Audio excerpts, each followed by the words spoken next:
Décodons le présent pour mieux construire l'avenir. La chronique d'Interentreprise avec Francette Florimond. Bonjour, j'espère que vous allez bien. Nous poursuivons encore avec la Charte sociale européenne applicable à partir du 1er mai 2026 à la Guadeloupe, à la Guyane, à la Martinique, à Saint-Martin, à Saint-Barthélemy, à la Réunion et à Saint-Pierre-et-Miquelon. Pour rappel, ce texte est applicable dans le reste de l'Union européenne depuis 1965. Que contient ce texte qui ne pouvait être appliqué dans les Outre-mer depuis cette date? La Charte sociale européenne garantit un large éventail de droits de l'homme de tous les jours liés à l'emploi, au logement, à la santé, à l'éducation, à la protection sociale et aux services sociaux.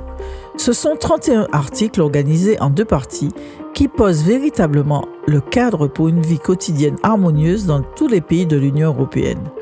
La charte met l'accent sur la protection des personnes vulnérables, comme les personnes âgées, les enfants, les personnes handicapées et les migrants.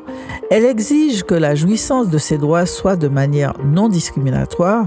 Pour enfoncer le clou, la présentation de cette charte sur le site internet de l'Union européenne déclare qu'aucun autre instrument juridique au niveau pan-européen ne fournit une protection aussi étendue et complète des droits sociaux que celle prévue dans la charte, et que ce texte sert de point de référence pour le droit de l'Union européenne. La plupart des droits sociaux de la Charte des droits fondamentaux de l'Union européenne sont basés sur les articles de la Charte. La présentation insiste encore en précisant que la Charte est considérée comme la constitution sociale de l'Europe et représente une composante essentielle de l'architecture des droits humains. Qu'est-ce qui était donc insupportable pour l'État français, pays dit des Lumières, qui rendait impossible son applicabilité pour les peuples des Outre-mer durant toutes ces années? Qu'est-ce qui gênait la France là-dedans? Les historiens devront l'expliquer. Une piste, elle se trouve dans la première ligne du premier paragraphe de l'article L, dans la partie engagement des signataires de la Charte. Il est indiqué que la Charte ne s'appliquera qu'au territoire métropolitain.